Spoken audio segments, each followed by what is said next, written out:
Então, estamos aqui para mais uma sessão de tarde com palestra aqui, no primeiro webinário em Ecologia e Evolução, que é uma iniciativa do Programa de Pós-Graduação em Ecologia e Evolução da UFES. A palestra intitulada Restauração Ambiental, como escolher as espécies adequadas, um estudo de caso, ministrada pela doutora Helena Maura Torezan Silingardi, da Universidade Federal de Uberlândia. Então, a palestrante, doutora Helena, é graduada em Ciências Biológicas pela PUC de Campinas, mestrada em Ecologia e Conservação de Recursos Naturais pela Universidade Federal de Uberlândia, doutorado em Ciências, área Entomologia e Zoologia pela USP de Ribeirão Preto e pós-doutorado pelo Instituto de Biologia da Universidade Federal de Uberlândia. Atualmente é professora associada do Instituto de Biologia da Universidade Federal de Uberlândia desde agosto de 2009. Desenvolve projetos nas áreas de ecologia da polinização, florivoria, interações inseto-planta, desenvolvimento vegetal e fenologia do cerrado. É professora credenciada nos programas de pós-graduação em Ecologia e Conservação de Recursos Naturais e Biologia Vegetal da Universidade Federal de Uberlândia. Participou da organização dos livros Ecologia das Interações Plantas e Animais, uma abordagem ecológico-evolutiva, etologia e temas atuais em etologia. Então, doutora Maura, seja bem-vinda e pode dar início à sua apresentação. Muito obrigada, Miriam. E a primeira coisa que eu quero dizer é que é um prazer para mim estar aqui com vocês. Eu sou paulistana de nascimento, moro em Minas e adoro esse lugar, mas eu sou encantada com o Nordeste. Eu só acho que vocês têm uma coisa muito perigosa aí, perigosa demais, que é a comida de vocês. Ô, comida boa, viu? Vou te contar, ir para o Nordeste, você tem que ir por poucos dias, porque senão eu como demais, eu volto de lá com quilos a mais. Não só dentro da mala, mas em mim mesmo. Então, vocês estão num local que eu tenho muito carinho, um carinho especial pelo Nordeste. Por isso, é mais gostoso ainda para mim aceitar esse convite de vocês para dar uma palestra aqui. Eu vi que vocês estão com palestras muito legais, eu espero ter feito uma palestra à altura do que vocês estão tendo, tá? Então, agora eu vou compartilhar a tela. O que eu preparei para vocês foi uma palestra com o título Restauração Ambiental, como escolher as espécies adequadas, um estudo de caso. Por que isso daqui? Por que esse tema? Porque nós temos a restauração ambiental, a recuperação ambiental, como coisas incrivelmente atuais. Nós estamos vendo muitos ambientes degradados, e esses ambientes degradados, eles vão trazer uma série de problemas sobre os quais eu vou falar aqui, tá? Agora, nós não podemos colocar qualquer espécie em qualquer ambiente, porque ela não vai se adaptar, ou porque ela vai ser uma competidora muito voraz, e ela pode tomar o lugar de outras espécies, ou porque simplesmente ela não é adaptada àquele ambiente, e ela vai morrer. Então, todo o seu trabalho foi por água abaixo, tá? Por isso, a gente precisa saber como que a gente escolhe uma espécie adequada para um projeto de restauração, de recuperação do ambiente, tá? Eu vou apresentar para vocês, no final dessa palestra, um estudo de caso que foi desenvolvido na Universidade Federal de Uberlândia, Instituto de Biologia, por um aluno meu, César Rodrigues. O César fez o seu mestrado no programa de pós-graduação em Biologia Vegetal da UFO, sob a minha responsabilidade, sob a minha orientação, tá? Então, vamos lá. Gente, se vocês quiserem fazer pergunta, só lembra que eu não estou vendo o chat agora, eu estou vendo só a tela do meu computador, tá? Então, vamos lá. Maura. Oi? Só para esclarecer, as pessoas vão colocando as perguntas no chat e no final a Miriam resgata e passa para você, tá? Pode ficar tranquila. Tá, perfeito, perfeito. Obrigada, Caio, obrigada, Miriam. Então, vamos lá. Depois que uma área é queimada, é destruída, seja lá da forma que for, tá? Como que a gente pode fazer para ela voltar a uma situação próxima do natural? Por exemplo, aqui eu estou mostrando para vocês uma área de plantação de eucalipto que está sendo queimada. Isso aqui é uma destruição que não há bombeiro que consiga entrar lá e apagar, tá? Essas plantas vão ter uma resina, isso daí realmente pega fogo muito fácil, depois que começa é um desastre mesmo. Então é muito difícil de você barrar o fogo. A gente vê isso não só nessa imagem que eu estou mostrando, mas recentemente no noticiário, tudo que nós tivemos de o Dia do Fogo na Amazônia, fogo no Pantanal, gente, isso é um desastre ambiental. Mas desastre ambiental é um termo que biólogo conhece, né? Que alguns jornalistas conhecem e que a maioria da população não conhece, não. Então, quando a gente vê uma área sendo degradada, sendo queimada, sendo muito perturbada, o que a gente pode fazer para ela voltar a uma situação próxima da natural? A gente pode recuperar essa área? O que a gente pode fazer para isso? E nós, biólogos, devemos ter essa recuperação de área como uma preocupação para a gente ou deixa para lá? O que vocês acham? Eu acho que, como biólogo, a gente tem que se preocupar com isso mais do que qualquer outro profissional. Recentemente, nós tivemos um fogo no Pantanal que foi um desastre absurdo. Foi um desastre tão grande que eu estou na cidade de Uberlândia, em Minas Gerais.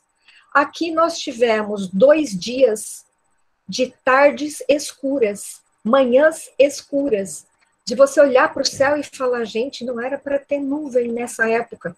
Não era nuvem de água, não era nuvem de vapor de água, era nuvem de fumaça vinda do Pantanal. Tamanho foi o fogo que pegou naquela área.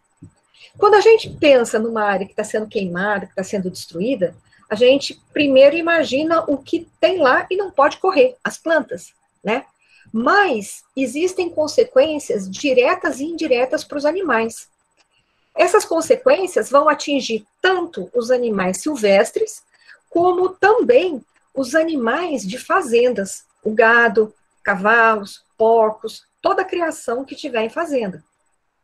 E o que nós vamos ver é que, se eu estou pensando num animal de grande porte, um vertebrado, esse animal provavelmente pode correr ou pode voar.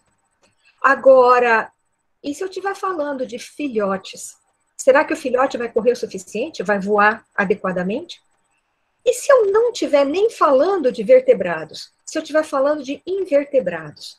Aí a coisa começa a ficar mais complexa, né? Então, vamos lá.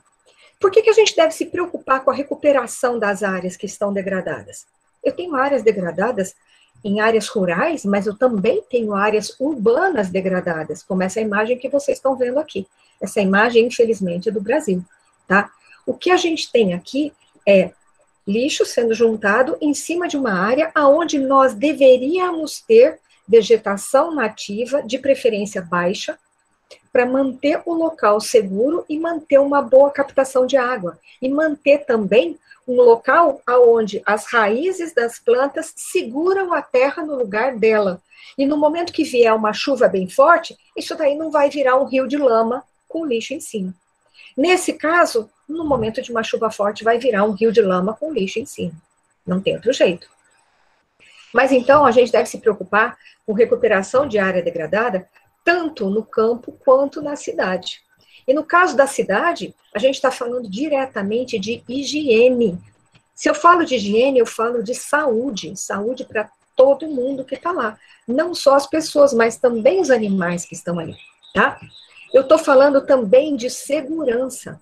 E eu estou falando de bem-estar da população. Ou seja, áreas degradadas não interessam para ninguém. Não são boas em nenhum lugar. Então, as áreas degradadas, seja lá em qual lugar estejam, elas podem ser esquecidas e a gente deixa ela para lá? Não, Nanina, não. De jeito nenhum. A gente precisa dar um jeito de recuperar, tá? Já diz o nosso amigo aqui, nosso primo. As áreas degradadas, elas vão gerar muitos problemas. Entre esses problemas está a perda de dinheiro, a perda de renda. Por exemplo, se eu tenho uma área, como essa primeira imagem que vocês estão vendo, uma área de plantação de café, aonde existe um processo de erosão bastante intenso, isso daqui é o começo de uma vossoroca, tá?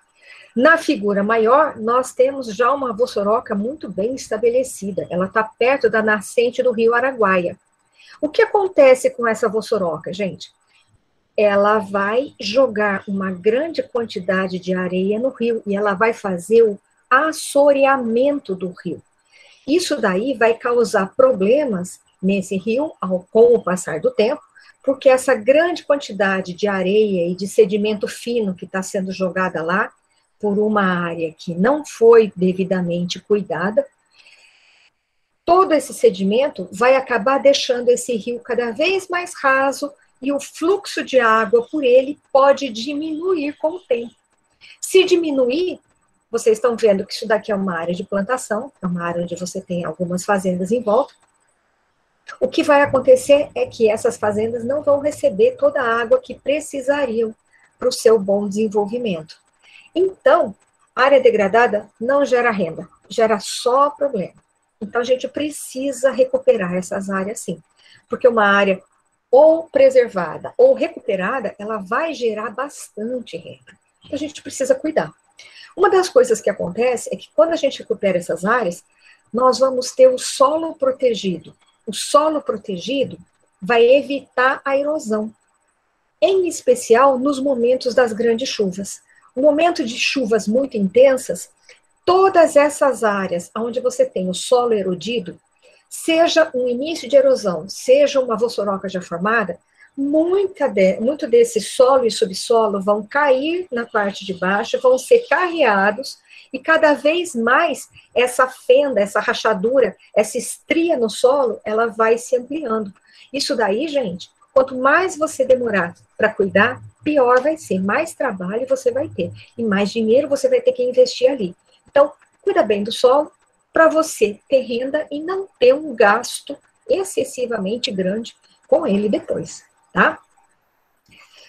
Mantendo o solo bom, você vai ter a umidade presa ali nesse solo. Você vai ter as raízes fixando o solo no local. Você vai ter essas raízes crescendo cada vez mais, ficando profundas. As plantas crescem, então vai ter a umidade crescendo e indo para o ar. E você vai ter um solo protegido, o que significa que o teu rio pode passar ali do lado. A terra não vai estar solta para cair dentro dele e assorear. Então, você vai proteger a nascente do rio, o rio como um todo, e você vai garantir qualidade das águas, tá certo? Por exemplo, o estado de São Paulo teve que fazer um grande processo de reflorestamento para recuperar as águas, porque a cada época de seca, as represas não estavam dando conta. Por que não estavam dando conta? Porque por conta do processo de assoreamento, ou seja, resíduo fino de terra caindo cada vez mais no leito dos rios, o fluxo dos rios estava piorando, estava diminuindo. Nós não podemos ter uma situação como essa. Isso daqui é muito ruim. Então, vamos cuidar da nossa vegetação próxima dos rios e também da nossa vegetação em todos os outros locais. A gente só tem a ganhar com isso. Existe erosão nas áreas urbanas? Existe, sim. Existe e ela não é pouca. O que vocês estão vendo nessa imagem, uma é do litoral, a outra é do interior da cidade. Na imagem do interior da cidade, você está vendo uma trinca no solo muito grande, um processo de erosão que já está ficando muito sério, muito próximo de casas. O que vai acontecer se isso não for cuidado rapidamente? Essas casas próximas são as primeiras a ter grandes rachaduras e daqui a pouco vão ter que ser interditadas. Essas famílias não vão poder mais morar lá. Mas o que está acontecendo? Está acontecendo um processo de descuido do governo aqui, tá? O que vocês estão vendo na imagem do litoral é um processo erosivo que aconteceu por conta da água do mar batendo com força numa área que provavelmente ela já ocupava antes desse asfaltamento ser feito, né, gente? Quando todo esse asfaltamento, calçadas e tudo, é feito muito próximo do local onde as marés chegam, ele acaba desbarrancando devido ao movimento da água. Então, o problema de erosão é um problema muito sério no campo e na cidade, mas a gente pode fazer muita coisa para resolver. Eu vou mostrar algumas para vocês, tá? Então, aqui, vocês já leram os primeiros, mas vamos lá. As áreas degradadas não vão gerar renda, vão gerar problema. Se a gente recuperar, vai ter renda para o produtor rural, vai ter uma maior diversidade das espécies, tanto vegetais quanto animais ali, porque a planta vai sustentar o animal. Se eu tenho várias plantas, eu vou ter vários animais. Vai ter uma melhora do clima na região e vai ter também uma melhora do ambiente nas cidades. Gente, tudo isso vai trazer benefícios, muitos benefícios, inclusive benefício econômico. Então, é uma grande vantagem para nós podermos cuidar da terra, podemos implementar o plantio de determinadas espécies vegetais que podem prender as raízes no local, segurar a terra com as suas raízes e que podem trazer um maior benefício. Lembrem uma coisa, a raiz da planta é profunda, ela pega a água e ela libera essa água no ar. Liberando a água no ar, eu não vou ter um ambiente tão seco, tão difícil da gente respirar, eu vou ter um ambiente mais úmido, tá? Tudo isso é vantagem, tanto no campo quanto na cidade. Então, vamos cuidar. Agora vem uma grande pergunta. Como eu posso fazer essa recuperação? O que eu devo saber para poder fazer um processo de recuperação, de restauração ambiental adequado e não jogar depois o meu esforço por terra? Se eu fizer direitinho, esse esforço vai dar fruto. Então, quais são as características que eu preciso saber antes de eu começar um processo de recuperação de um local? Bom, muitas vezes o homem não faz nada. Às vezes, as matas podem se, às vezes não, muitas vezes, né? A grande maioria das vezes, as matas se recuperam sozinhas. Seja porque uma única árvore muito grande caiu e abriu uma clareira. Com o seu grande tronco e a sua grande copa, ao cair, ela joga todas as outras no chão e quebra todas as outras. Ela abriu uma clareira. Essa foi uma clareira aberta de forma natural. Mas nós, humanos, fazemos muitas artes. Uma delas é, por exemplo, na foto mais alta, uma clareira aberta por uma madeireira clandestina. Essa madeireira foi descoberta pelo IBAMA, ela foi destruída, foi desativada, mas a clareira estava lá. Na imagem de baixo, nós temos uma plantação de mandioca feita no meio da floresta, tá certo? O que acontece? Nos dois casos, no meio de uma floresta alta, foi derrubada uma série de árvores, uma grande quantidade, as toras foram levadas embora, e ali começou a se desenvolver uma outra atividade. Gente, o que acontece se essa atividade continua? Se essa atividade continua, a mata ao redor vai ser menos mexida, mas a mata que existia ali onde a clareira foi aberta não existe mais e dificilmente vai conseguir voltar. No momento que o ser humano para de mexer nessa clareira, abandonou a plantação de mandioca na floresta, abandonou a madeireira clandestina, o que vai acontecer? Vai acontecer que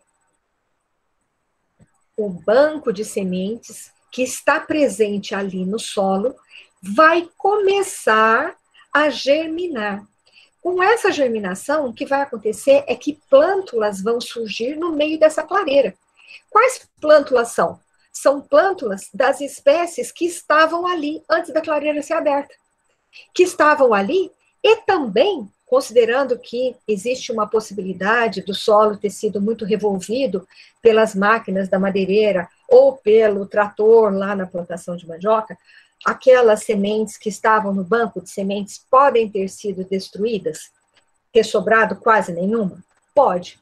O que ia acontecer então? Como aconteceria o processo de recuperação? O processo de recuperação ia acontecer através de sementes produzidas pela vegetação circundante da clareira.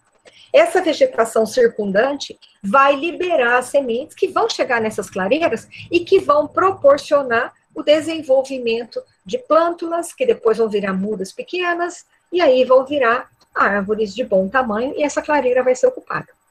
Mas esse processo de recuperação da área natural, de forma realmente sem a mão do homem, vai ser um processo lento. Ele é eficaz, ele é eficiente, mas ele é lento. Então, nós podemos fazer a recuperação. Já que nós fizemos o estrago, vamos assumir a culpa, vamos pedir desculpas e vamos consertar o nosso estrago, tá? Uma forma que nós, seres humanos, podemos fazer para recuperar áreas plantando é fazer um plantio misto. Eu posso fazer um plantio de uma espécie só? Posso, mas isso daí já é uma coisa que a gente vem vendo que não é o ideal. Plantio misto é mais interessante, tá? Quando você faz o plantio misto, você vai ter várias espécies presentes. Em geral, são espécies arbóreas, tá? Pode-se usar espécies nativas, pode-se usar espécies exóticas, você pode fazer uma mistura entre elas, e essas plantas, elas vão te oferecer madeira, frutos, sementes, elas vão te oferecer recursos que você vai poder vender. Então, isso daí é um atrativo para o produtor rural, tá? Ele não está simplesmente reflorestando uma área degradada dentro da propriedade dele, mas ele está gerando renda. Só que essa renda precisa de alguns cuidados, não é verdade? Por exemplo, nós tivemos um trabalho, eu não participo dele não, tá, gente? Um trabalho foi publicado recentemente, e nesse trabalho mostrou-se que, com um acompanhamento ao longo de 2 anos desse plantio, os professores viram que, se você não tem bastante cuidado nessas áreas de plantio misto, você pode vir a perder muita coisa. Então, olhem o que aconteceu. O que vocês estão vendo nessa imagem lateral indica aqui embaixo: jequitibá rosa, boleira, farinha seca e cedro australiano, sendo apenas a última uma espécie exótica, tá? Cada um deles está sendo plantado em 3 fileiras, uma lateral à outra, numa grande área. Vocês têm à direita do vídeo o nome popular e à esquerda do vídeo, na tabela 2, vocês têm um nome científico de cada uma das espécies. As espécies estão ordenadas, tá? Cariniana legalis, a jequitibá rosa, Joanésia príncipe, a boleira, Pterigota brasiliensis, a farinha seca e Tona ciliata, o cedro. Apenas o cedro é exótico. O que aconteceu aqui? Aconteceu que esse trabalho, feito ao longo de quase 2 anos, nos mostrou que algumas espécies, o jequitibá rosa, nativo, tá? E a pterigota, que é a farinha seca nativa também, não conseguiram sobreviver até chegar no 2º ano. Essas mudas foram plantadas. Ao final do 1º ano, a grande maioria das 4 espécies tinha suas mudas muito boas, muito firmes lá, mas até o final do 2º ano, depois de 22 meses de estabelecido o plantio, o que aconteceu foi que, das 4 espécies, apenas 2 permaneceram. Por que isso? Porque houve uma competição. Então, gente, se houve uma competição, estou falando de interação ecológica. Interação ecológica significa, não adianta eu colocar a planta, não adianta eu reintroduzir o bicho. Qual é a interação entre eles? Um vai beneficiar o outro? Vai haver uma competição muito severa entre algumas dessas espécies? Alguma dessas espécies pode ser excluída do local, e aí todo o trabalho que eu tive para pôr as mudas lá vai ser jogado no lixo? Isso pode acontecer? Pode sim, pode acontecer. Nesse trabalho apresentado para vocês, o que aconteceu foi que uma espécie que chegou, invadiu o local, no caso foi a braquiária, ela acabou matando metade das mudas, literalmente metade das mudas, tá? Então, você pode fazer um reflorestamento, mas não basta você colocar a planta ali. Você vai ter que cuidar um pouco dela, tá certo?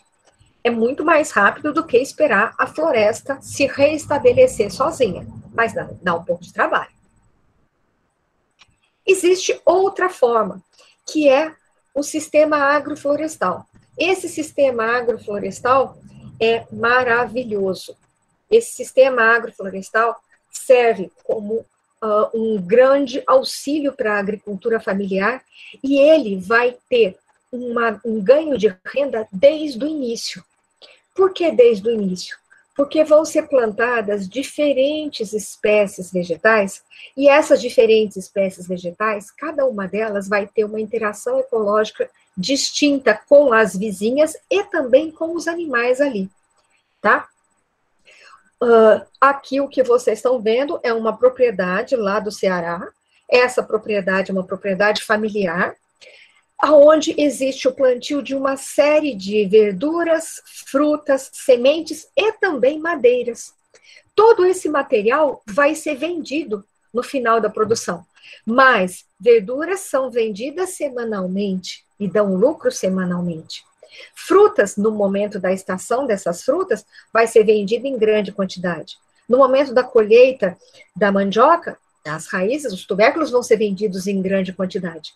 No momento da colheita das toras de madeira plantadas aí, isso daí também vai dar um bom lucro. Mas o que acontece é que as plantas de pequeno porte vão ficar prontas antes e já começam a dar o lucro nos seus 4 meses de vida. É o tempo que uma verdura pode ser colhida, tá? Então, o produtor, ele vai ter um lucro pequeno já de imediato, praticamente, com 4 meses estabelecido o plantio. Outras plantas que têm um porte um pouco maior e vão demorar um pouquinho mais para crescer, esse daí é o lucro que ele vai ter no final daquele ano ou no começo do ano seguinte. As madeiras são as que demoram mais. Essa daí ele vai ter que esperar 4, 5, 6 anos para ter o seu lucro obtido. Mas todas as outras de menor porte já estão dando lucro antes. Então, é uma outra forma de você fazer um reflorestamento com uma forma bastante mesclada de plantas. Plantas nativas, plantas exóticas, e neste modelo aqui, o sistema agroflorestal, você vai ter uma grande vantagem. No momento que ele é estabelecido, ele usa água tanto quanto qualquer plantio de milho, de soja, de cana, qualquer outro plantio, ele usa o mesmo tanto de água. A partir do momento que as espécies de maior porte começam a crescer, começam a sombrear, começam a fazer uma copa mais cheia, o consumo de água cai sensivelmente. Isso daí vai gerar economia para o produtor. Uma economia muito bem-vinda. Qualquer família que depende de um sistema de plantio sabe o quanto custa essa água, tá? Então, vai gerar renda muito mais rápido. Vai requerer um trabalho constante, mas vai gerar renda bastante rápido. Mostrando para vocês agora um exemplo de sucesso total na restauração de um ambiente, nós temos o Parque Nacional da Tijuca, que fica lá no Rio de Janeiro. Esse Parque Nacional da Tijuca, ele foi criado, né, porque aquela área era a área que servia de manancial de água para a cidade do Rio de Janeiro. E Dom Pedro II, lá pelos idos de 1800 e tanto, ele estava vendo que a cidade estava com problemas no abastecimento. Problema no abastecimento de água, gente, limita a vida das pessoas na cidade, limita demais. Então, se você quer que a sua cidade cresça, não pode faltar água, não pode faltar energia elétrica. Energia elétrica, aqui no Brasil, a grande maioria delas, vem da água. Então, reservatórios de água, rios, lagoas, isso não é enfeite, isso é necessidade, nós precisamos cuidar.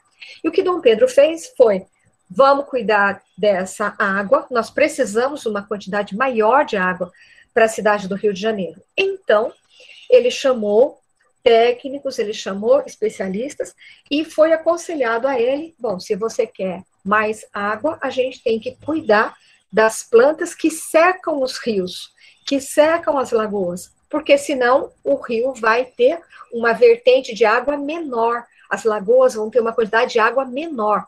Então, vamos cuidar da mata. O que Dom Pedro fez? Dom Pedro chamou um grupo de pessoas da confiança dele e falou: vamos cuidar dessa captação de água. Vamos criar um parque aonde nós possamos colocar mais árvores e essas árvores vão melhorar a captação de água. Então, o que aconteceu no Parque Nacional da Tijuca não foi um momento de esclarecimento ecológico no Dom Pedro. Foi sim um momento de, meu Deus, nós estamos ficando sem água. O que a gente faz agora? Tá certo? Mas deu muito certo. E o que aconteceu foi a criação do parque. Essa criação do parque teve todo um processo de infraestrutura e teve um grande processo de plantio de árvores. Mas esse plantio não foi apenas de espécies nativas, esse plantio foi também de espécies exóticas, tá? Quais espécies foram colocadas lá? Palmeiras, bambus, cedro, jacarandá, sapucaia, jaqueira, eucalipto, várias outras foram colocadas também. Essas daqui foram colocadas nas maiores quantidades. Com isso daí, houve uma recuperação, mas houve também uma grande alteração naquele ecossistema, porque, afinal de contas, eucalipto não existia ali, né? Eucalipto é uma espécie que foi introduzida por eles com uma boa intenção, mas não existia ali. Outras plantas também não eram típicas da Mata Atlântica, daquela região, mas foram introduzidas. De todo jeito, resolveu o problema da captação de água. Isso daí foi um problema que foi embora, foi sanado. Todas essas informações, gente, foram retiradas desse trabalho que está citado aqui embaixo para vocês, tá? Com isso, o que acontece? O parque melhorou muito, a captação de água melhorou demais, só que, conforme o tempo passou, a cidade do Rio de Janeiro cresceu bastante, e esse crescimento fez com que a cidade precisasse de mais água. Então, aquele cuidado que Dom Pedro deu para o parque foi muito bom. Nós agradecemos, mas precisamos de mais. O que foi feito, então? Lá pelos idos de 1969, Coimbra e Aldrigue fizeram um grande projeto de restauração da fauna no Parque da Tijuca. O que eles fizeram ali? Para eu ter a fauna, os animais, voltando e permanecendo no parque, esses animais precisam do seu alimento. Não dá para ele ficar num local onde a planta que ele come, ou o tipo de planta que ele come, tem uma aqui e a outra lá, a 5 quilômetros de distância. É longe demais. Então, nós precisamos, para recuperar a fauna, nós precisamos primeiro recuperar a flora. Então, eles fizeram todo um processo de retirada de algumas espécies exóticas que estavam lá e de plantio de espécies nativas que estavam presentes no parque numa quantidade muito pequena, muito baixa. Mas aquelas espécies eram as espécies que forneciam alimento para a fauna. Então, veja, gente, não dá para nós pensarmos que restaurar um local, restaurar um ambiente, é simplesmente pegar aquela planta que eu tenho no meu vaso e eu levar e colocar no chão. Não pode ser assim, tá? Depois que as plantas nativas foram colocadas no local e várias plantas exóticas foram retiradas, Coimbra e Aldrigue, e mais a equipe deles, é claro, começaram a reintroduzir animais silvestres. Reintroduziram, em especial, os animais silvestres que eram apreendidos pela polícia, tá? Aí foi muita ave, mamífero e poucas cobras. Ninguém precisa ter medo de ir lá na Floresta da Tijuca, tá certo? Mas eles tiveram um cuidado especial, um cuidado muito bom, que foi dado às associações animal-planta. Gente, essas interações animal-planta é o que faz o animal ter aonde encontrar a sua comida, o animal ter as interações com as quais ele está habituado num ambiente natural preservado. Ali o parque, como tinha sido muito alterado, precisou ter todo esse processo de recuperação feito. E graças a Deus, graças a esses bons cientistas, Coimbra e Aldrigue, todo esse processo ocorreu de forma muito boa, muito satisfatória. Então, o que nós temos agora, nessas duas imagens, são imagens do Parque Nacional da Tijuca, tá? A Floresta Nacional da Tijuca, que está muito bem recuperada. E a quantidade de espécies exóticas lá caiu bastante. Está quase que restrita às áreas de maior visitação das pessoas, tá certo? Simplesmente por questão de jardinagem. Então, quando a gente vê um ambiente degradado, eu acho que a primeira coisa que a gente pensa é, olha como as plantas que estão ali estão sofrendo. Mas a gente vai pensar também nos animais, em especial nos animais com os quais a gente tem mais contato. Aqui em casa eu tenho gato, eu já tive cachorro, meu marido já teve passarinho. Então, a gente está mais habituado aos vertebrados. Os vertebrados, eles vão ter muitas funções ecológicas. Aqui o que eu estou mostrando para vocês são alguns exemplos. Mas a gente tem também os invertebrados. Gente, vamos pensar numa coisa? Quais são as relações ecológicas de um veado campeiro, das araras, da coruja e das abelhas com as plantas? As abelhas são um bom exemplo de polinizadores. Polinizadores, nós temos vários insetos, tá? Abelhas, borboletas, mariposas, coleópteros, moscas, aves que pousam, aves que pairam, como os beija-flores. Nós temos também os morcegos, raramente nós temos lagartos e ratinhos de solo. Quando a gente pensa, então, em relação de polinização, polinização é um benefício para a planta e é um benefício para o animal. Em geral, a planta está conseguindo troca genética entre plantas diferentes, tá? A roseira de cá, trocando genes, com o seu pólen sendo levado para a roseira de lá. Mas os animais estão conseguindo alimento, isso daí vai fazer eles serem visitantes fiéis. Então, quando a gente pensa no ambiente degradado, esses polinizadores estão perdendo o seu alimento. Mais ainda, esses polinizadores no ambiente degradado, eles podem estar perdendo os seus ninhos. Sejam ninhos de abelhas que ficam no alto da árvore, de vespas que ficam no alto da árvore, sejam ninhos que ficam no solo. Muitas das espécies de abelhas solitárias, excelentes polinizadoras, inclusive, por exemplo, do maracujá, que todo mundo toma suco de maracujá. O que vai acontecer? Elas fazem ninhos ou no solo ou em tronco oco de madeira. Esses ninhos, depois de uma queimada, depois de um processo grande de defaunação, o que vai acontecer? Ele vai ser perdido. Se ele for perdido, o adulto pode sair voando? Pode. O adulto pode se salvar. Só que essas abelhas não têm uma vida de 5 anos. Essas abelhas vão ter uma vida mais curta. O adulto, depois que colocou os seus ovos, talvez ele já esteja na fase de morrer. Então, mesmo que esse adulto saia desse local atingido pelo fogo, todas as suas larvas vão ser queimadas. Ou seja, você está perdendo polinizadores no momento que você tem uma grande queimada, no momento que você tem uma grande devastação. No caso aqui da coruja e das araras, nós vamos ter animais que são capazes de caçar outros. As araras podem, por exemplo, comer a semente das plantas e esse embrião da semente, ele pode ser destruído. Se o embrião for destruído, a arara é considerada um predador. Se esse embrião conseguir passar, junto com a semente, pelo trato digestivo da arara, e ela vai defecar lá longe, aí ele é um dispersor, é apenas um herbívoro que é muito bem-vindo, porque está fazendo a dispersão da semente. No caso dos veados, o que eles vão fazer é um processo de herbivoria intenso, mas esse processo de herbivoria é necessário num ambiente natural, tá? Então, quando a gente vê um ambiente degradado, normalmente a gente está vendo as espécies, as plantas e os bichos.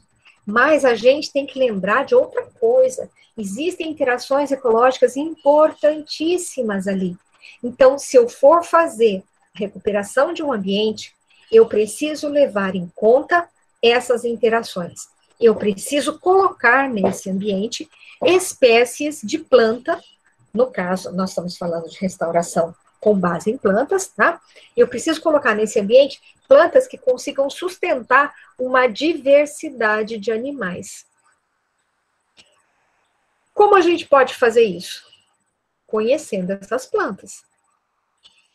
Então, agora eu vou apresentar para vocês um estudo de caso.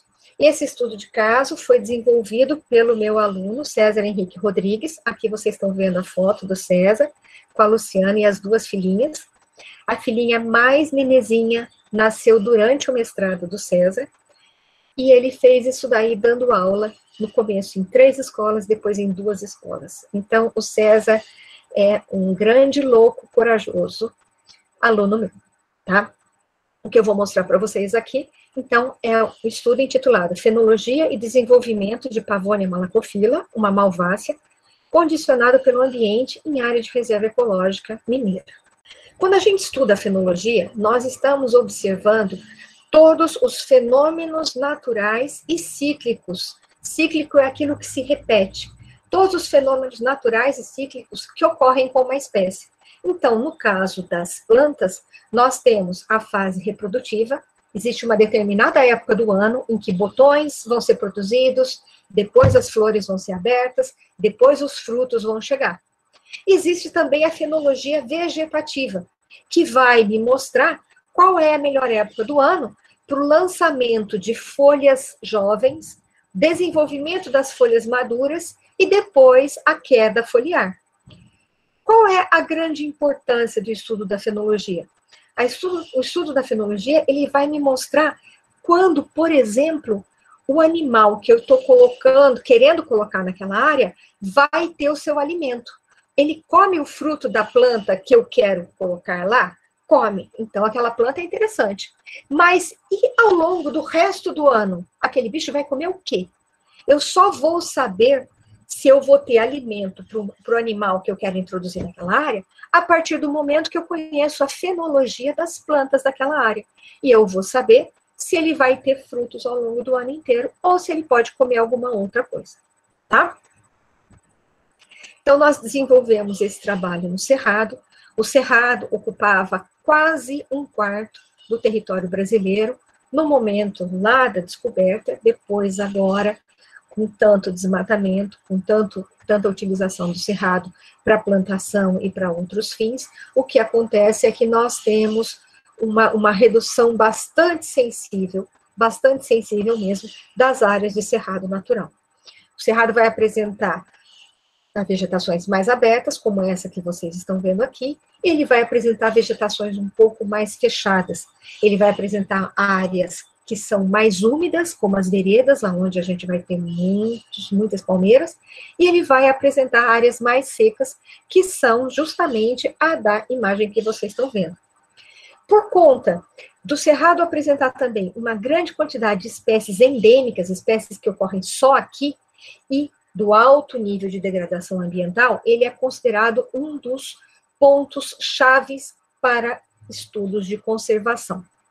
E isso daí, eu não estou falando de pesquisadores brasileiros chegando a essa conclusão, mas eu estou falando de pesquisadores brasileiros e pesquisadores estrangeiros chegando a essa conclusão. Nós temos uma riqueza imensa no Cerrado e a gente está perdendo numa velocidade muito alta, tá? Então isso daí é muito ruim.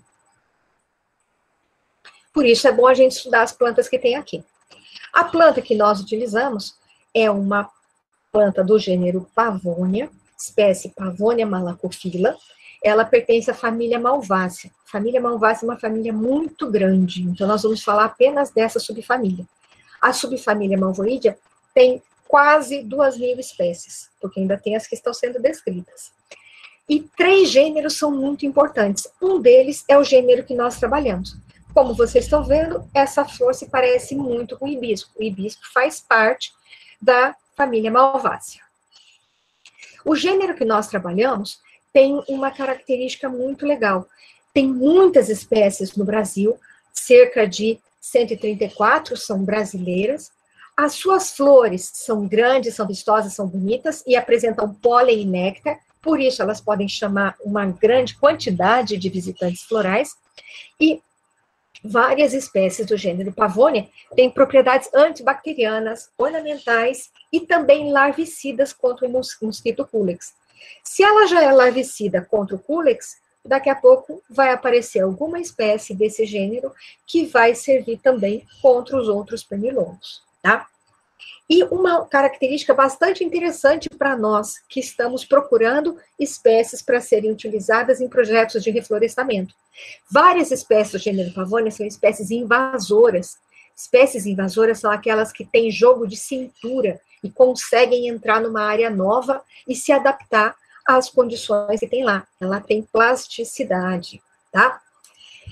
Então, o nosso objetivo geral foi investigar o desenvolvimento de uma espécie nativa e comum do gênero Pavonia em ambiente cerrado.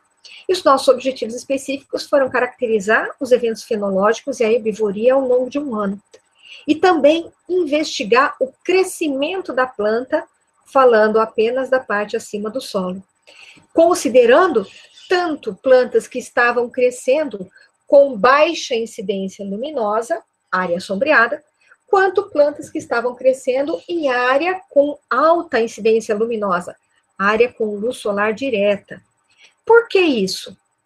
Isso, gente, porque nós temos uma situação de reflorestamento que você vai ter ambientes mais sombreados ou menos sombreados, mais degradados ou menos degradados. Então, você precisa conhecer como é a planta que você quer colocar lá, para ver se ela é adaptada para isso ou não. Então, nós tivemos duas hipóteses. Na primeira, a fenologia vegetativa e reprodutiva, assim como a interação com os herbívoros, serão distintas entre as áreas ensolaradas e sombreadas, mas acontecerão nas duas. Nossa segunda hipótese foi o desenvolvimento da parte aérea, como altura, produção de folhas e ramos, serão distintos entre as áreas ensolaradas e sombreadas. Tudo isso baseado, é claro, na quantidade de luz solar que a planta recebe e que ela precisa para fazer o seu processo fotossintético de maneira adequada.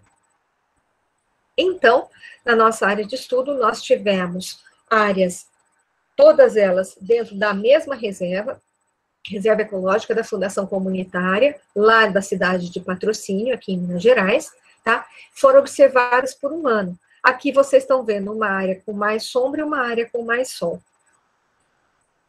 O que vai acontecer? A nossa área de estudo, essa única reserva, ela tinha todos os pontos de coleta indicados aqui para vocês, com esses balõezinhos azuis, e são pontos bastante próximos um do outro. Nessa reserva, as análises de solo mostraram um solo bastante semelhante entre os pontos de coleta, tá? E nós temos, então, situação edáfica, situação do solo muito semelhante, e nós temos toda a reserva recebendo a mesma quantidade de chuvas. O que vocês estão vendo aqui, à direita da imagem, é um climograma da cidade de Patrocínio, em Minas. E aqui vocês têm a linha quase horizontal, próximo dos 20 graus Celsius, a linha da temperatura. E a pluviosidade fazendo uma onda bastante grande, bastante forte, que está mostrando um verão muito chuvoso, a partir de outubro até abril, maio, mais ou menos, tá? E um inverno bastante seco, sendo que no mês de julho, nem chuvas nós tivemos, tá? Então, a diferença do clima nessa região é uma diferença bastante sensível. A espécie que nós utilizamos é a Pavonia malacophylla. E por que nós utilizamos a Pavonia? A Pavonia é um arbusto. Se ela é um arbusto, e é um arbusto nativo do Brasil, será que eu não posso utilizar a Pavonia para processos de reflorestamento? Inclusive, utilizar a Pavonia malacophylla dentro das cidades? Por exemplo, eu posso colocar uma mangueira debaixo de um fio de alta tensão na rua, onde tem poste? Não posso, uma mangueira vai crescer demais. Eu posso colocar uma palmeira ali? Também não, porque ela vai atingir os fios. Mas eu posso colocar uma espécie arbustiva? Posso. Essa eu posso colocar, tanto no campo quanto na cidade. E essa espécie, ela vai produzir o pólen e o néctar, que vão atrair uma série de polinizadores. Então, a gente precisava saber se ela se adapta à condição e a condição de solar intensa. Se ela consegue sobreviver nesse ambiente ou se ela ia morrer, tá? Por isso, nós fizemos esse estudo. Nesse estudo, nós tivemos 30 indivíduos sadios, 15 na área sombreada e 15 na área ensolarada. A primeira imagem que vocês estão vendo aqui à esquerda é da área de sol, a segunda é da área de sombra, esse daí é o acervo pessoal do César. E o que nós vimos foi que, na fenologia vegetativa, nós tínhamos que saber quando surgiam as folhas novas, quanto tempo elas permaneciam como folhas maduras, quando ocorria a queda foliar e se a herbivoria era um problema muito sério. Tínhamos que saber na fenologia reprodutiva quando surgiam os botões florais, as flores, os frutos jovens, quando eles amadureciam e se havia herbivoria nas flores. E o que nós percebemos, gente, foi que, mesmo tendo herbívoros, a planta está se saindo muito bem no ambiente. O que vocês estão vendo aqui são os nossos resultados, fenologia vegetativa e herbivoria foliar, tá? Então, aqui eu estou tratando apenas de folhas. Primeiro, folhas novas, depois folhas maduras, queda foliar ou caducifolia e herbivoria foliar. As barras claras são do ambiente com sol. As barras escuras são ambiente com sombra. E o que a gente está vendo é que esta planta consegue permanecer muito bem no ambiente, seja ele com sol direto, seja ele com uma incidência luminosa menor, porque está embaixo de outras árvores, tá? Então, é uma planta que consegue se adaptar aos dois tipos de ambiente. Inclusive, ela consegue suportar bem os herbívoros das suas folhas. Vocês estão vendo a minha seta? Alguém está vendo a minha seta? Não. Não? Tá Não. certo. Então, tudo bem. Então, eu vou ter que localizar oralmente. Vocês estão vendo aqui, na parte de baixo, à direita, a herbivoria foliar. Gente, os herbívoros estão lá, estão comendo, mas estão também não conseguindo evitar o desenvolvimento total da planta. A planta está suportando muito bem a herbivoria foliar, tá? Isso daí significa que a quantidade de herbívoros que ela tem numa reserva bem preservada de cerrado é bastante suportável, ou seja, ela vai continuar no ambiente e vai continuar se desenvolvendo. Agora a gente precisava saber se ela conseguia também se reproduzir. Aí nós vimos a fenologia reprodutiva. Aqui vocês têm a flor de Pavonia malacophylla e vários botões próximos dela. Os botões são essas bolotinhas, tá? E a flor, vocês estão vendo que é uma flor que se parece com qualquer hibisco que a gente tem plantado aqui na cidade. O que vai acontecer? Nós temos botões florais e flores praticamente de fevereiro a outubro, nas duas áreas sombreadas e também ensolaradas. Isso significa que apenas por 2 meses do ano não existe recurso alimentar para os seus polinizadores. Apenas em janeiro e dezembro. Gente, janeiro e dezembro são os meses que nós temos aqui um aguaceiro no cerrado. É chuva que não acaba mais. Se tem muita chuva, vai ter muitas outras espécies oferecendo recursos florais para os polinizadores. Então, a Pavonia malacophylla é uma espécie arbustiva, baixinha, que dá conta de manter polinizadores na região e que pode ser utilizada tanto em áreas de mata quanto também em áreas da cidade, tá? Aqui, herbivoria floral, existe? Existe. É um grande problema? Não, não é um grande problema. Por quê? Porque os frutos estão conseguindo se desenvolver e produzir as suas sementes adequadamente, mesmo com a flor sofrendo o processo de herbivoria. Vocês estão vendo aqui que tanto no ambiente com sol e com sombra, ela está tendo bastante mesmo, frutos sendo produzidos, tá? Então, a nossa primeira hipótese foi parcialmente confirmada, existe semelhança na época de cada evento e ligeira diferença da intensidade desses eventos. Isso inclui também a herbivoria, tá? Isso daí é fácil da gente entender a quantidade de luz que chega na planta. Quanto mais luz, mais processo fotossintético extremamente eficiente vai chegar, no caso dessa planta, uma planta que se desenvolve bem no sol, mas ela também vai muito bem em locais sombreados. Então, gente, ela consegue permanecer no ambiente e consegue se desenvolver bem. Ela é uma espécie excelente para ser utilizada em processos de reflorestamento, inclusive para ser colocada em áreas de fazenda que estão precisando manter polinizadores no local, porque ela vai oferecer ao longo de 10 meses pólen e néctar para os seus visitantes. Muitas fazendas vão ter uma grande quantidade de flores oferecidas ao longo de 1 ou 2 meses, e só é quando aquela fazenda tem a sua florada. Mas e o resto do tempo? O polinizador vai fazer dieta? Não, tá? Precisa ter recurso floral. Uma forma de você ter recurso floral é você ter uma planta lá por 10 meses ao longo do ano que consegue produzir pólen e néctar. Então, é muito interessante essa planta para reflorestamento, tanto na cidade quanto nas fazendas, tá certo? Aqui, fenologia vegetativa, nós vimos que ela consegue ter folhas ao longo do ano inteiro, inclusive com rebrota, inclusive com um processo de caducifolia mais leve, que não deixa ela pelada em momento nenhum, por isso ela é uma espécie sempre verde. Nós vimos também que essa florada dela, anual e regular, indo de fevereiro até outubro, está muito semelhante à de outras plantas.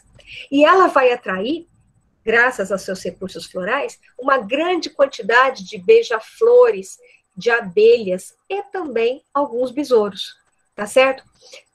Beija-flores, abelhas e besouros são polinizadores de uma série de plantas que a gente utiliza, inclusive, na nossa alimentação. Então, são bastante interessantes da gente manter perto das áreas de plantio. E quem não ia gostar de ter um beija-flor vindo ali na planta que você tem na sua calçada, tá? Isso daí é muito legal e a gente precisa olhar com bastante atenção. Outra coisa, os frutos maduros também servem de alimento para uma série de animais. Isso daí vai servir para manter a diversidade de animais na tua fazenda. A nossa segunda hipótese, desenvolvimento da morfologia externa da parte aérea, serão distintos entre as áreas ensolaradas e sombreadas devido à diferente disponibilidade de luz. Sim, também foi confirmada. O que aconteceu foi, temos a planta crescendo bem nos dois ambientes. Existe uma diferença no crescimento? Existe. Mas essa diferença no crescimento faz com que não seja mais possível nós termos a planta em um local ou no outro? De jeito nenhum. Essa planta tem o seu diâmetro do caule, seu número de ramificações, tem toda a sua característica morfológica externa adaptada a crescimento em sol pleno e em local sombreado. Olhem o que nós tivemos aqui. Na área ensolarada, nós temos o diâmetro do caule um pouquinho mais grosso e a quantidade de ramificações um pouco maior. Mas na área sombreada, a planta também está muito bem. Está muito bem, tanto que ela tem reprodução na área sombreada. Tá certo? Características da cópia e herbivoria. Altura do sistema aéreo, altura das ramificações, área foliar e herbivoria foliar também foram avaliadas. E o que nós vimos é que a herbivoria foliar não é suficiente para causar um dano muito sensível na planta e não evita que ela produza seus frutos, suas flores, mantenha sua reprodução. A área foliar maior na área sombreada é explicada simplesmente pelo fato da planta estar compensando menos luz, fazendo mais tecido foliar, mais mesófilo fotossintetizante. Tá certo? E na área sombreada, nós temos também plantas mais altas. Por que mais altas? Ela está tentando crescer e poder lançar os seus ramos, quem sabe, acima das árvores que estão em volta dela, fazendo sombra, tá? Então, as nossas conclusões. A Pavonia malacophylla, ela apresenta maior intensidade dos eventos fenológicos nas áreas com mais intensidade luminosa, mas ela suporta bem o crescimento e ela é capaz, sim, de ocupar ambientes com luz solar direta, sol escaldante na cabeça e também em áreas mais sombreadas, podendo crescer e se reproduzir adequadamente nos 2 níveis de luz observados nessa área. Ou seja, Pavonia malacophylla pode ser utilizada para ser colocada em área de mata, em área de plantações e em áreas urbanas, inclusive em calçamento, que a gente precisa sempre de plantas mais baixas. Então, esse daqui foi um estudo que mostrou que essa planta é uma planta adequada para a recuperação de áreas.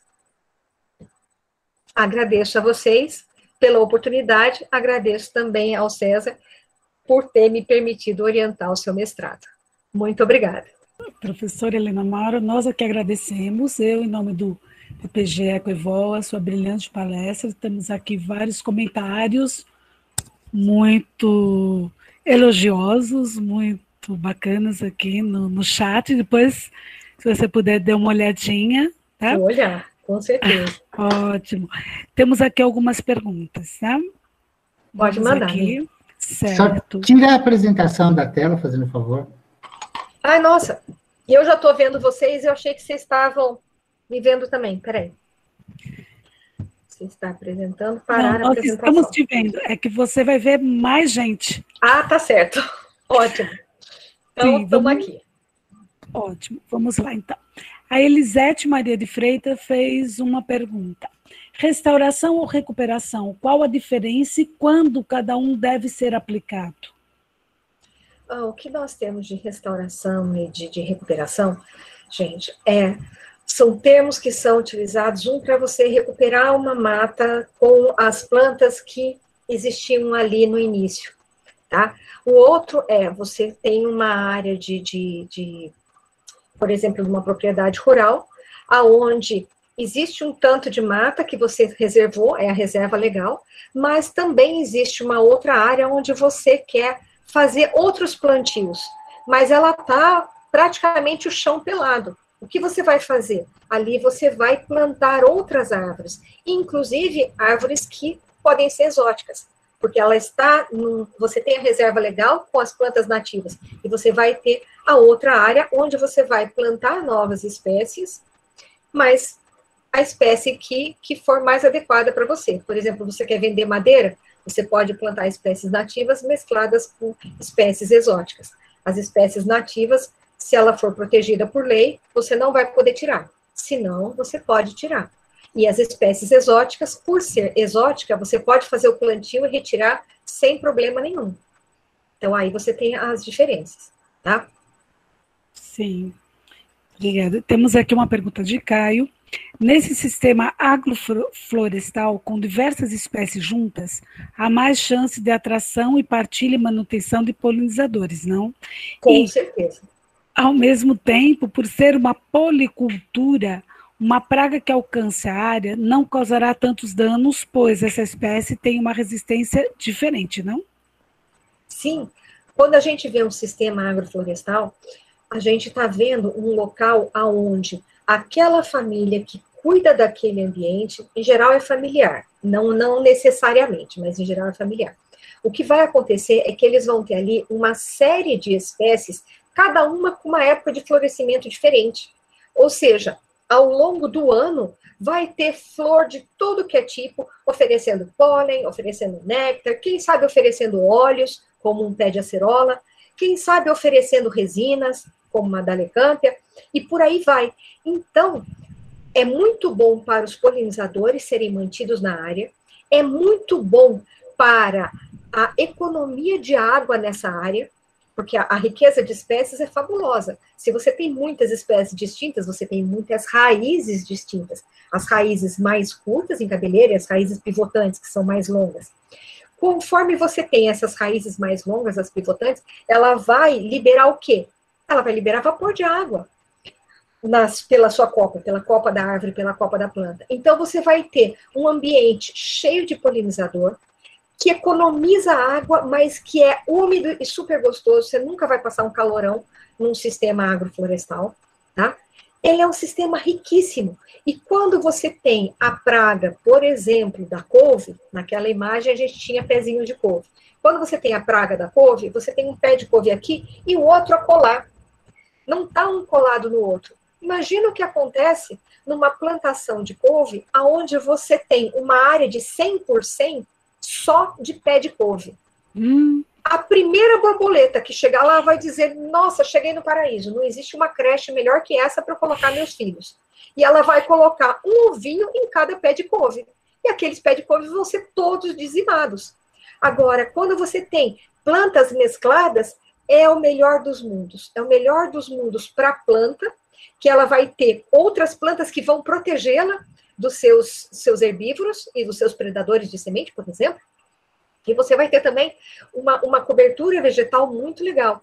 E para a família que trabalha nesse sistema agroflorestal, o que vai acontecer é que, sistema de agroecologia, né, é que ela vai ter renda ao longo do ano inteiro. Porque quando ela não está colhendo uma coisa, ela está colhendo outra.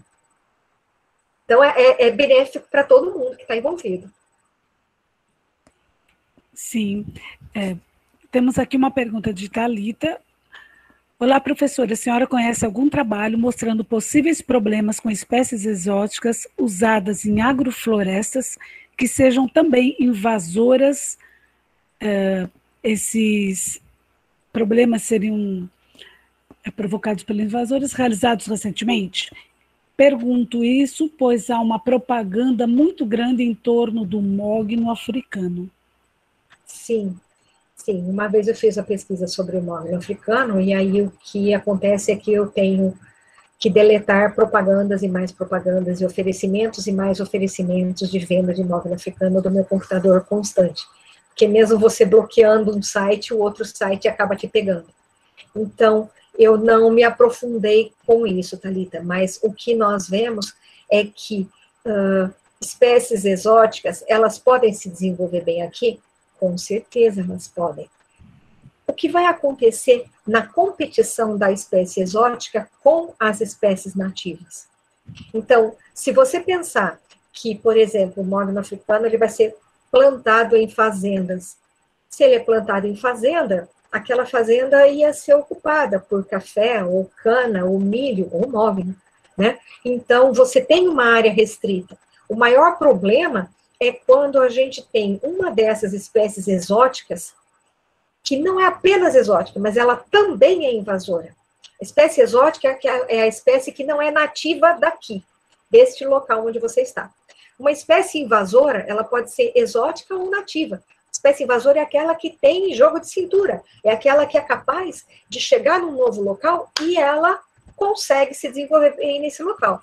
Então, se você tem uma exótica que também é invasora, aí vai ser um problema se ela for para as áreas nativas. Então, aí sim a gente pode ter problemas. Mas eu não tenho de cabeça agora uma referência para te dar. Mas é um assunto que nos preocupa bastante, com certeza. Sim. Professora, o professor Gilberto comentou aqui algo que eu gosto muito de falar sobre esse tema, que aquela flor de malvaça que você mostrou, que você trabalhou, ela tem um potencial paisagístico muito grande. Sim. Então, nós temos esse potencial paisagístico em muitas plantas nativas e que os paisagismos são feitos com plantas exóticas, plantas que vêm de outros países, e nós não exploramos esse potencial paisagístico que tem a nossa flora, né? E isso é muito importante, quer dizer, flores tão lindas, nativas, que com certeza manteriam e atrairiam polinizadores nativos, né, naquela área, sim, não são muito utilizados. Então, eu bato muito nessa tecla, por isso que eu achei interessante o comentário do professor Gilberto, porque eu bato muito nessa tecla. Vamos aproveitar o potencial paisagístico das plantas nativas, né? Isso é muito interessante. Eu concordo plenamente com você e com o Gilberto. Sim. Eu acho que isso daí é uma função de nós, biólogos, sim, mostrarmos para a população para que você quer trazer uma coisa lá de fora só porque é bonita. Você não olhou aqui no seu quintal? Sim. Quantas coisas bonitas nós temos aqui? Nossa. E a gente tem que lembrar uma outra coisa. As nossas plantas nativas já estão adaptadas ao nosso clima. Sim. Elas já estão adaptadas ao nosso solo. E elas já estão adaptadas aos nossos polinizadores. Então, para que trazer de fora, se o que você tem dentro de casa é tão lindo? Conheça primeiro, para depois dizer, não tem. Tem sim. Se você está achando que não tem, é porque você procurou pouco, né? Olha a riqueza de plantas que a gente tem nas nossas matas. Basta você ir com um pouquinho de atenção, a gente fica de queixo caído. Alguns dias atrás, eu fui numa reserva de cerrado que nós temos aqui perto, De máscara, viu, gente? Mesmo na reserva, tá? Precisa, porque sempre aparece algum outro cristão lá no meio, então, de máscara. Fui para lá e tinha um frutinho muito gostoso de uma eugênia, é uma mirtácea. Ele parece uma cerejinha vermelha, só que ele é compridinho, como se fosse uma azeitona grande. Eu comi vários e trouxe a semente. Esses frutos dessas eugênias são frutos que vão crescer, a sua semente vai germinar aqui na minha casa. Eu vou produzir mudas e eu vou liberar essas mudas para quem quiser. Então, você tem uma planta arbustiva, tanto a Pavonia malacophylla quanto a eugênia, que são de pequeno porte, vão conseguir juntar um monte de polinizador em volta dela e que tem uma florada longa. Gente, vamos aproveitar. Está ali no mato, é só a gente conhecer. E é nossa função de biólogos conhecer e fazer propaganda. É trabalho nosso. Se a gente não está conseguindo fazer, é porque está faltando um pouco de atenção, está faltando um puxão de orelha, talvez. Mara, uma última pergunta, que nós já estamos em cima da hora, né? Mas a última perguntinha do professor Gilberto. A agroecologia é mais importante, é mais que importante, necessária, mas os cursos exigem um consumidor diferenciado. Você não acha que, além de agrônomos e biólogos, precisamos envolver políticos nesse processo? Nova York paga para os estados vizinhos manter seus rios. Com certeza nós precisamos disso sim. Precisamos sim envolver os nossos políticos. Por isso a gente tem que tomar muito cuidado com quem é que vai ganhar o meu voto. Porque eu posso me arrepender muito depois, se eu fizer uma escolha errada. A gente precisa também fazer um outro serviço. Como biólogos, a gente precisa conscientizar esse povo. Gente, conscientizar outra pessoa é um trabalho boca a boca. Você precisa explicar para o seu pai, para sua mãe, para o seu avô e para sua avó, que não são biólogos, porque é importante você estar lá estudando uma plantinha, estar lá estudando um bichinho, estar lá fazendo um serviço no laboratório ou no campo, que eles não entendem porque não é a realidade deles. Eu também não entendo nada de direito, eu também não entendo nada de engenharia. Eu tento entender o que é da minha área, assim como eles fazem. Mas, como biólogos, a gente precisa saber explicar a importância do nosso trabalho, tanto para os nossos familiares, quanto para os políticos. Geralmente, eles não têm noção do que a gente está fazendo. Eles não têm noção da importância, por exemplo, da agroecologia. Tá? E é uma coisa espetacular, é uma coisa fabulosa, porque vai fixar o homem no campo e vai manter uma diversidade de espécies e diversidade de interações ecológicas muito legal, que auxilia plantas, auxilia animais e auxilia o bolso de quem está trabalhando com ela. Então, a gente precisa sim, precisa mesmo, muito bem lembrado, Gilberto, a gente precisa envolver os políticos nisso, mas a gente precisa saber conversar com eles e vender o nosso peixe, convencê-los daquilo que a gente está falando. Doutora Maura, esse tema realmente é interessantíssimo e envolve muito, esgotado, mas eu agradeço imensamente a palestra, a sua participação, muito boa mesmo. Nós só temos a ganhar com sua participação. Então, eu é que agradeço pela oportunidade. Muito obrigada.